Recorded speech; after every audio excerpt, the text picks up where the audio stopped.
It is your Classic Metal Show right here on theclassicmetalshow.com. That's brand new stuff from Death Dealer. The name of that tune, The Way of the Gun, probably my favorite from the record.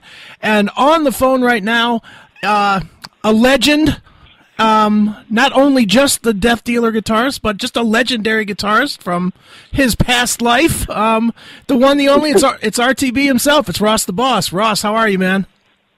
Hey, Craig. I'm very good. Thanks for having us here. Great. Absolutely. Well, Ross, the new record, excellent stuff. As you're prone to do, you're not one of those guys that you wonder from record to record if the performance is going to be good or if it sounds good or if the songs are going to be good. You are a consistent excellent, my friend. Thank you. Thank you. Appreciate that. Well, Ross, go ahead. Go ahead. Good. Well, I was just going to say, with this new Death Dealer record, the one thing that really jumped out at me right away from listening to it is it kind of sounds just like you and, I guess, Stu have really melded a lot more as guitarists, as a collective, where the last record, it was powerful, but it wasn't as, I don't know, conjoined, for lack of a better term. Do you feel that way, or what? Well, Clay, that's a very, very good question. Very good thought of you. We have matured as a band together, as far as the music, as far as being a band, as far as doing live shows. We did a whole arena show 2 years ago in Eastern Europe. We played to about 85,000 people on the Metal All Stars tour. I mean, we've definitely matured together, and Stu and I have really come to really appreciate one another's talents and abilities. And what the thing is about Death Dealer is what's the most important thing is the song. Whatever works for our songs, that's what goes there. I mean, there are songs that I do all the soloing on. There are songs that Stu does everything on. There's stuff we do together, and there's a song that there are no solos. So, when we started out, we made that, we knew that this was the mantra of the band, whatever works on the song. And I think you're seeing the results, you're hearing the results on Hallowed Ground.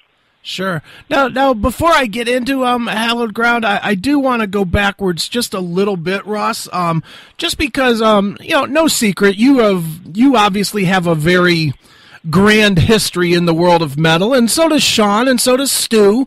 You guys are known before you were Death Dealer, and Mike Davis too, and Mike Davis as well. That's what I mean. You guys have a large history. Now, that being said, though, for a band like this, a lot of times that can be a hindrance as much as a help, because people will come in thinking, well, this doesn't sound like Manowar, or this doesn't sound like Cage, or and that can be a problem. Was that a problem for you even at first? And if it was, how did you overcome it?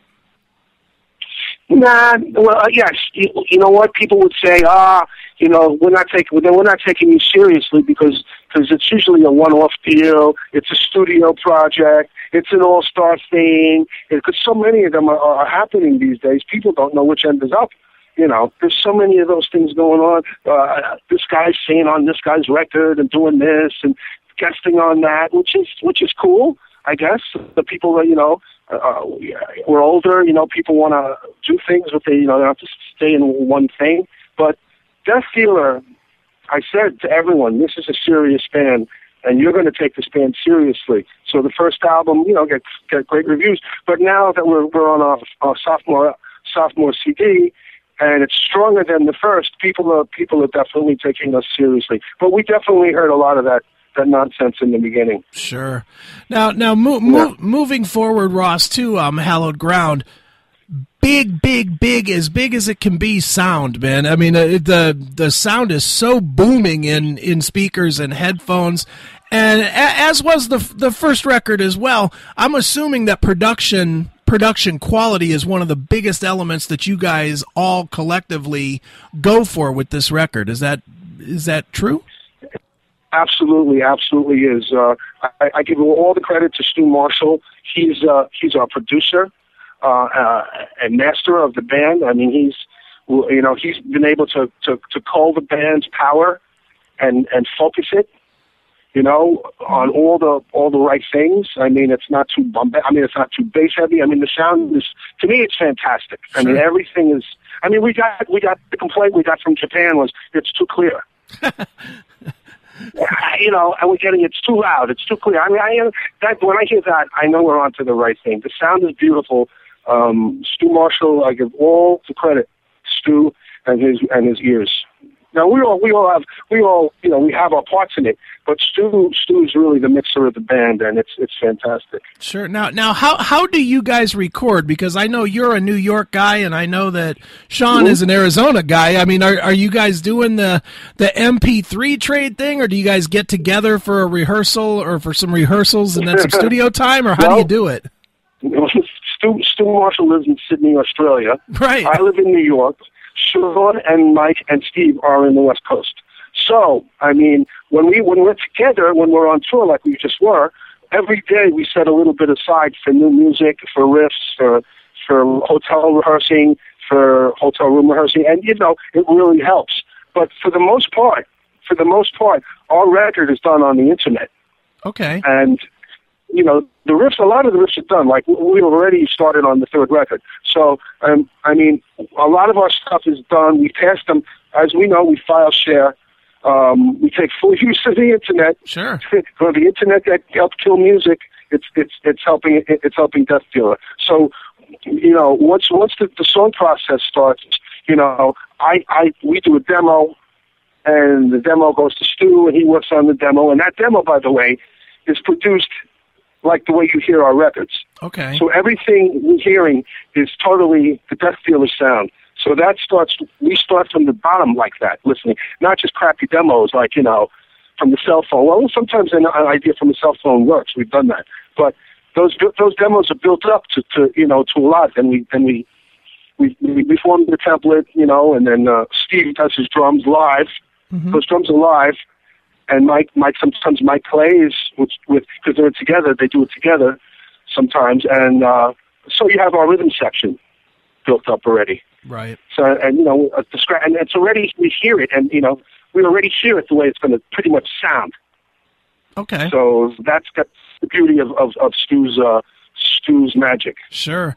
Now, you know, myself as a reviewer or a critic or whatever you want to call it, I can have a certain, you know, I can look at a record and I don't know any of the ins and outs of it. So all I hear is the end product. Mm-hmm. And for that's you, well, yes and no, because you as the creative element, you and Sean and Mike and Stu, and, you know, you guys all have the creative element that has to come together if it's going to sound like something that you guys like.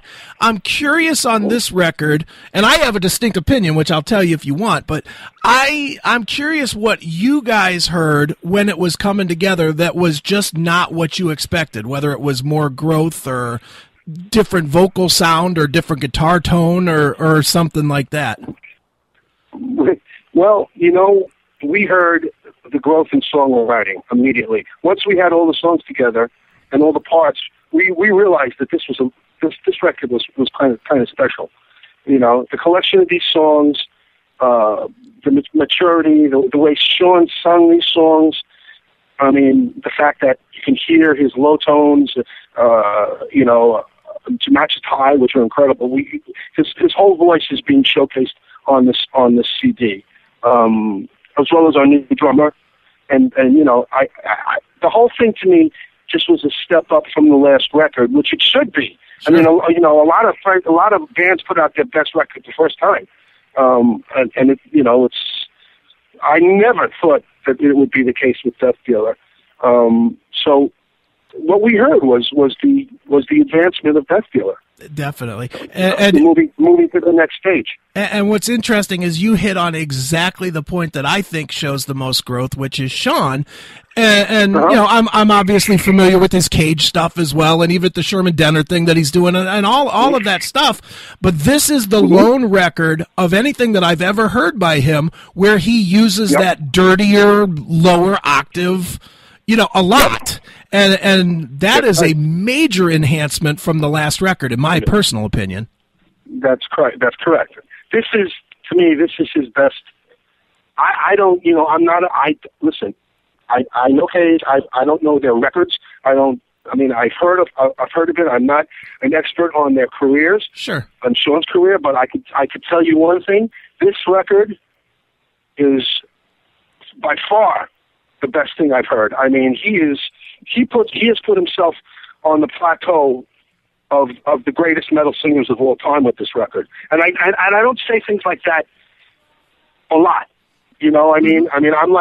I'm getting the same kind of vibe with like that I had with Manowar, with Eric Adams. I mean, that kind of singing and that kind of versatility and that kind of, and his lyrics, and he's writing his own lyrics. Eric never wrote his lyrics himself. Mm-hmm. But Sean is just, to me, this record is just so, it's